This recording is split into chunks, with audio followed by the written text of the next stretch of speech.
MLA जाहैनाय जोंनि MLA बिथांमोना बर' बिजोंनि फरायसालिफोरखौ बुथारनायनि मावथांखि लागोन नामा जोंनि सोंनाय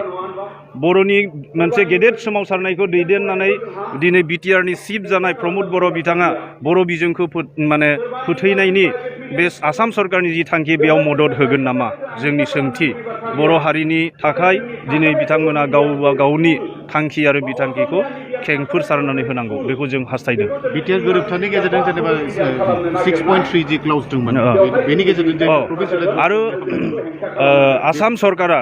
नो मोर प्रभिन्सियलाइजेशन अफ दि स्कुल होननानै मोनसे जि थांखि लादों बे थांखिनि गेजेरजों आसामाव आरो भेन्सार फरायसालिफोरखौ प्रभिन्सियलाइज खालामनाय जानाय नङा।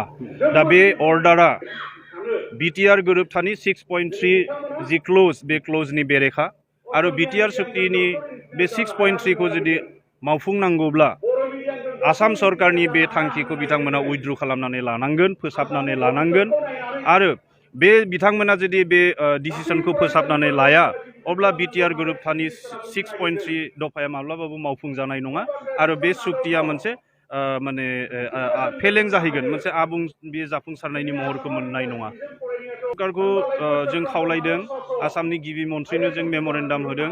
बिटिआरनि चिफ बिथांनो जों मेम'रेन्डाम होदों बिकेडब्लिउसिनि चिफ बिथांनो जों माने लाइजाम हरदों। दा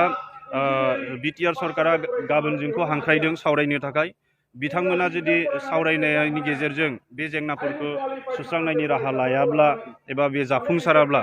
आरो आसाम सरकारा गावनि थांखिनिफ्राय दोरोदनाय गैयै मोनसे थासारियाव थाबाय थायोब्ला जों रायजो राजाफोरखौ लानानै गोख्रों सोमावसारनाय जागोन। 8 जुलाइ खालाराव आसामनि मन्त्रि परिषदआ जि थांखि लादों सोलोंथाइखौ लानानै बेयो जोंनि बर'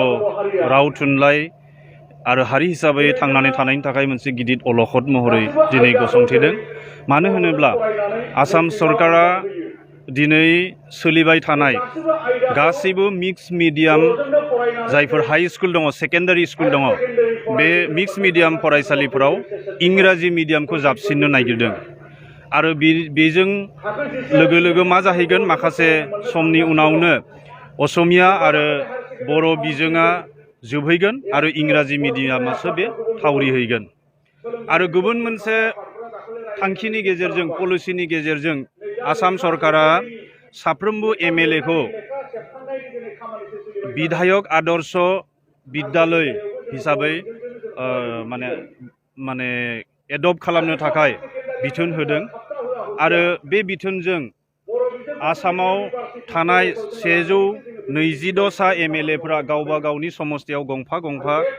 सरकारि असमिया एबा बर' बिजोंनि फरायसालिफोरखौ बिथांमोना विधायक आदर्श विद्यालय हिसाबै एडप्ट खालामगोन आरो बे फरायसालिफोरखौ सिबिएसइ कर्सनि इंराजि बिजोंनि खालामनाय जागोन होननानै केबिनेटआ थांखि लादों। बिनि गेजेरजों 126 जोंहा सरकारि फरायसालिफोरखौ इंराजि